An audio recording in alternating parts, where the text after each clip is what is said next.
Something very familiar about all this. Both movies feature on-screen text that the audience must read because of lack of voiceovers, and the messages have special numerical themes. Despite these movies being the heroes' first entries into specific cinematic universes, this is nowhere near the first time the heroes have been brought to the big screen. In fact, some of the heroes have made guest appearances in movies for other leading superheroes. Both movies use a let's hit the ground running method for their stories. Instead of the usual origin story arcs, the heroes are well-established champions. They've been fighting bad guys and saving the world for a couple of years. In fact, dealing with threats has become so routine for the title heroes that they can allow other emergency services to handle smaller problems while they casually watch from the balconies of their homes. I've been tracking a small number of criminal organizations.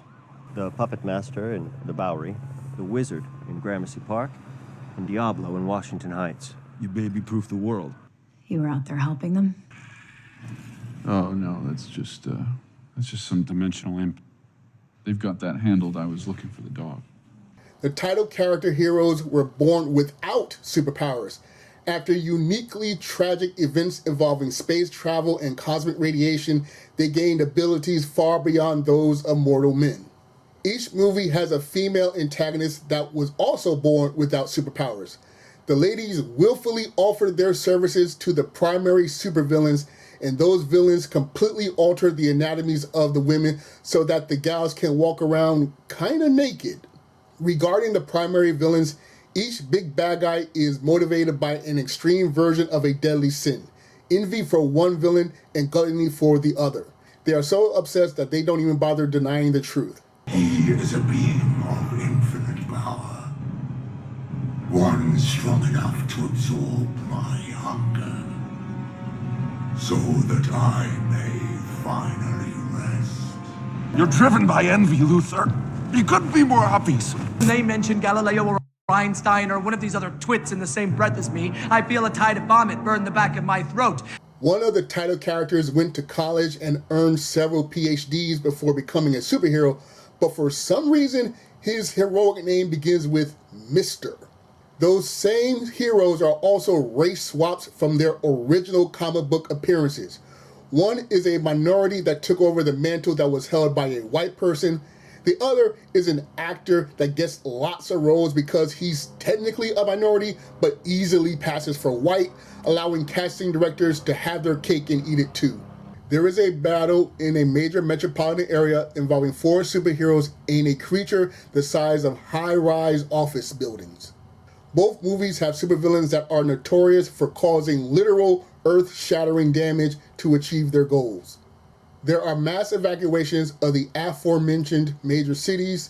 The citizens must migrate to neighboring territories because the primary big bad bosses of the stories don't give a damn about innocent lives. A hero gets mortally wounded and needs an extreme injection of cosmic radiation to save the hero's life.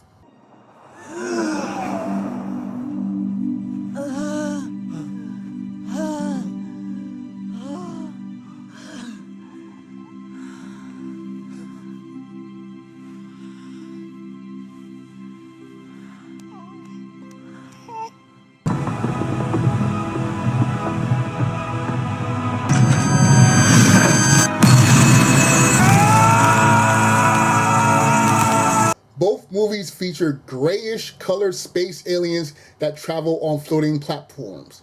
In both movies, the news media plays a major role in keeping the general public aware of the heroes' exciting exploits. The leading consultant is played by a black person with just enough screen time to remember the person exists. Unfortunately for the heroes, there is a revelation made during a media event that completely turns public opinion against the heroes. Love and respect switches to hatred and fear on a dime.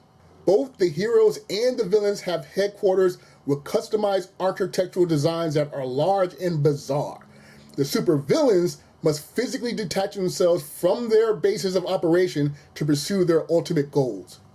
Despite the excellent security measures, The ability of the villains to infiltrate the heroes' strongholds was super easy, barely an inconvenience.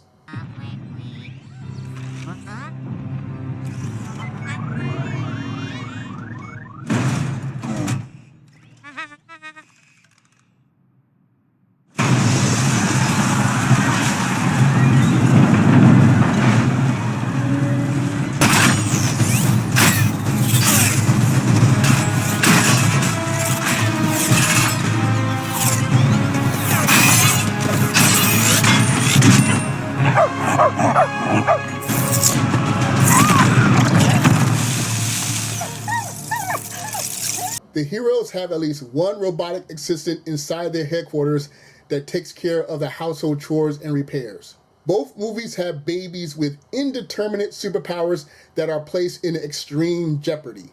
One of the jeopardy situations involves the heroes needing to escape the equivalent of a black hole. Those gravitational anomalies are also used by the heroes to thwart their adversaries. Both movies feature parents that confess their concerns for the fate of their superpowered infant kids, although one set of parents are much more altruistic than the other. I don't want you to be like me. There's something wrong with me, always has been. So you know what? I'm not gonna look anymore. I'm gonna let you tell me who you are. And if you'd like to tell me now, that would be helpful, especially if you're an all-powerful space god. I'd like to know that sooner rather than later, if you don't mind. Lord over the planet, as the last son of Krypton. Dispatch of anyone unable or unwilling to serve you, Khaled. Take as many wives as you can, so your genes and Krypton's might and legacy will live on in this new frontier. Do us proud, our beloved son. Rule without mercy. The films have adorable, heroic mascots that are perfect for merchandising opportunities, particularly for small children. The heroes become involved in manipulating geopolitical matters.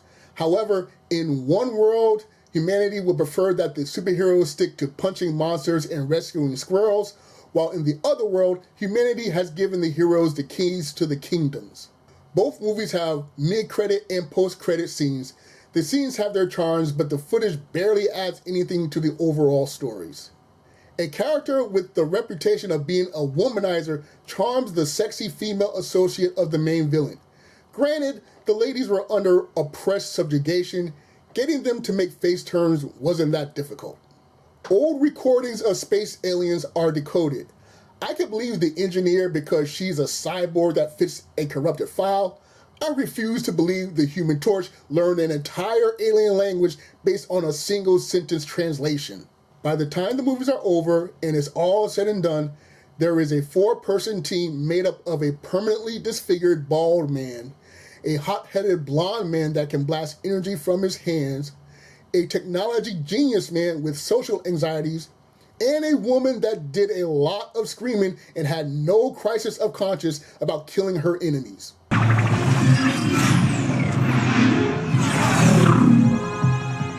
She's still on us. Johnny, kill her. Really? Yes, she wants to take your nephew. Kill her! All right. Just when I finally met someone interesting.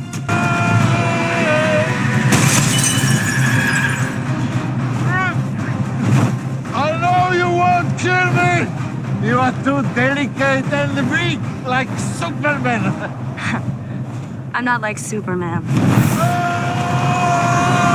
There are more similarities, but I don't want to hog all the fun. Share what you noticed about Superman and Fantastic Four in the comment section. Like button, subscribe, comment, share, find inspiration everywhere.